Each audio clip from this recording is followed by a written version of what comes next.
Shabbat Shalom, Friday the 13th, December 2019.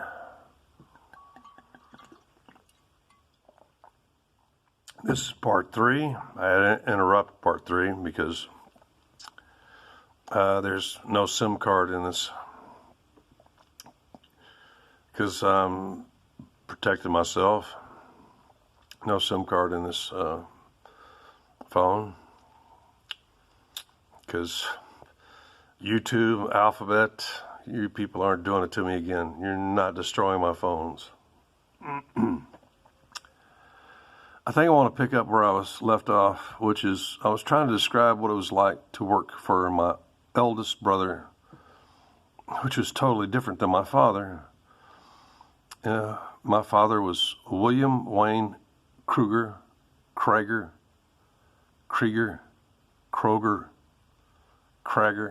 however you want it. There's 20 different spellings and pronunciations. Even here locally, there's 3 different pronunciations, and many people spell it differently. So, my dad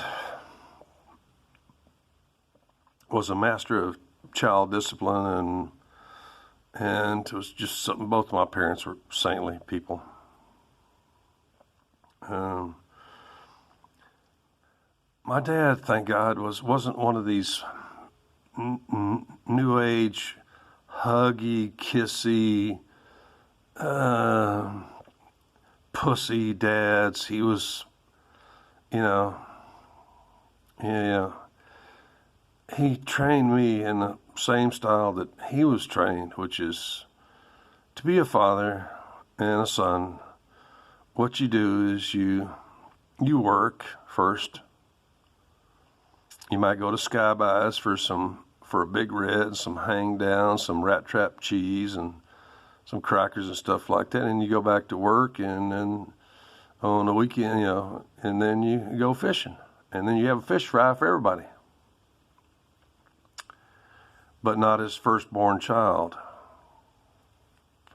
See, that's one of the problems in biology, is that when even women like my mother, who's 6 foot tall, was 6 foot tall, big bazooms, tiny waist, and stuff like that, good childbearing hips and stuff like that, all the science shows that the firstborn child is rarely the most intelligent. It's usually the lastborn.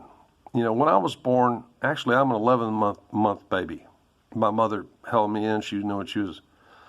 My mother, by then, was masked, because she had the first 7 children at home. I was the only one born in the hospital, and she was only there for barely an hour. Dr. Smith was late, and she was angry because that cost $35 when she could have just done it at home by herself. Dr. Smith, Joseph Smith. The way my father and his father, got to know each other and got to learn the father-son roles and how to train children was that you work together. My father and I always worked together, and if I got out of line or something, I got my ass. And my father, William Wayne Krueger Sr., William Wayne Krueger, actually there's like 6 William Waynes in a straight and row in my family, but my father, William Wayne Krueger, was a master of rearing children. He had 6 sons his size. Well, only Jerry was a small one. Jerry was only about 6'1", and has shrunk down like a little hobbit now. And stuff, and both my grandfather, all the grandfathers I know of especially on my English and German side, were huge, like me. And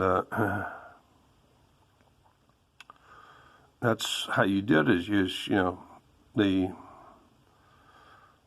necessity of life was that father and son worked together. And actually, my father, unlike his kind of retarded first son, William Wayne Krueger Jr., William Wayne Krueger II, who this is his obituary. My father dropped out of school in 1913 because he already knew, just like me, actually by age 3 I had arithmetic down, and by age 4 I taught myself to read, write, and do arithmetic just by observing, no questions asked. Because my dad was one of those people that used to sit at the dinner table when he'd come in. He would do schematics and draw up material lists and price lists and add them up, and I would just watch. That's all I had to do was just watch and listen. My parents were so happy with me. I was the golden child. And I do carry, I'm going to probably get into that in other episodes, I do carry the oldest DNA on this planet. We are the natural alphas. We are the natural kings of this planet. We have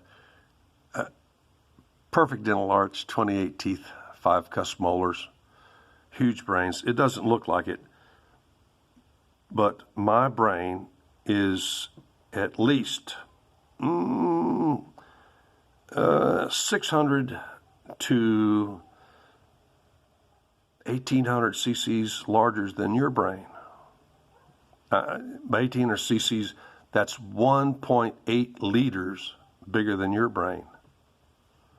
I'm not saying that people's small brains can accomplish great things, but you might only accomplish one great thing, like Keira Knightley with her little 1,000 cc brain, but that's all you're going to do is be able to recite and be able to go cut and then start over again.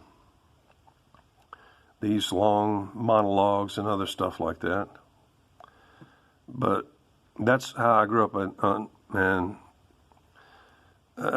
Earlier, actually, my dad was so preoccupied with having 3 occupations during the Depression when my oldest brother, this is his obituary, William Wayne Krueger, was born during the Depression after my mother made my father hold out for 4 years to make sure he was steady.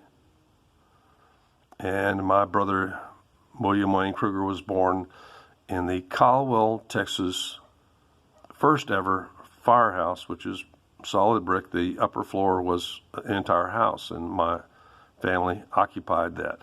I wasn't born there. I was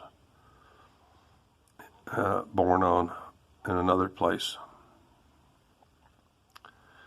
But the reality is that my father, when my oldest brother was young, my oldest father was so busy with, producing children, fulfilling the requirements of 3 jobs and so on, that he didn't have the same kind of leisure time that he had to be a real father to me. I'll give you that. But that's still not an excuse, Billy Wayne, for your lifetime of being a gigolo and an evil bastard, and your attempt to rob my mother, which I stopped. I broke my foot off in your ass because a long time ago, the first time that I had somebody plant a foot in my ass, I realized how painful it was, and that I rapidly incorporated it into my martial arts. If you start to swing on me or stuff like that and grab a hold of your arm, I pull you forward, and then I swing around and I plant one of my feet smack in your ass. You go down and you're unlikely to get up for half an hour, and for months or a year, you're going to remember me. So, in the last 5 minutes before I go into the next 2 episodes, or 3 episodes, because I'm not going to let this rest, the obituary of William Wayne Krueger Jr. is going to be told truthfully and in full.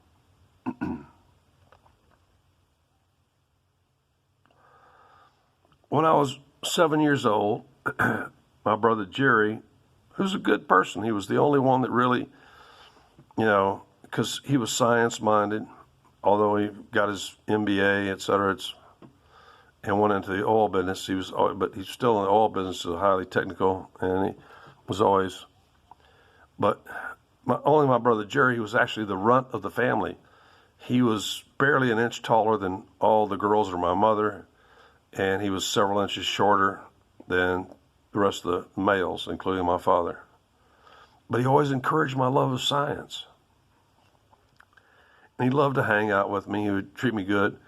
He started the BCS Business Digest and Court Review, our local Wall Street journal. And one day he just showed up actually may have been before my 7th birthday. I started working when I was 5, before first grade, finished first grade when I was 5. But anyway, he showed up one day and he says, "Hey, I got a job for you, come on." See, to me, being a Krueger, job means either familial obligation or, in his case, money in my pocket. So I went to work. We agreed right off the bat upon my salary, which was way below I didn't know that there was a legal mandate that'd be $1.25 an hour. And I just told him, okay, since you got me here, all day, all night, doing clerical work, mopping the floors, everything else, it's 25 cents an hour, and all the giant water burgers and onion rings and milkshakes I can consume. Is that a deal? Deal. We shook on it. 3 months later, he hadn't paid me. I was telling him, cut me a check or I'm leaving right now. And he couldn't, please, you can't find an employee as intelligent as me, even in their 30s or 40s, at that low a price. So he immediately cut me a check for 3 months back wages, and so on. So, as I mentioned in the first episode of this obituary, my brother Bill somehow eased him out, bought him out, or whatever, and took over the Bryan College Station BCS Business Digest and Court Review, which is hated by a lot of people because of the fact that we revealed court records which only could be copied by hand. There wasn't any Xerox in those days, and we had pretty good sales, considering my brother Billy Wayne's. This is his obituary, his slothfulness and his gluttony and other things.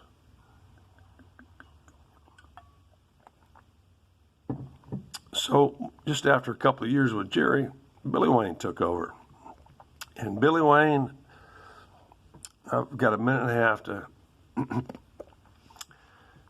Billy Wayne was this pipe dreaming, and he was starting to hook up with a very powerful man who was the chairman of the House Ways and Means Committee in Texas, who eventually became a chancellor of Texas A&M University.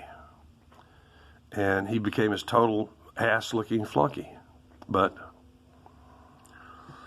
I see I'm going to have to carry this over. I want to stop right now.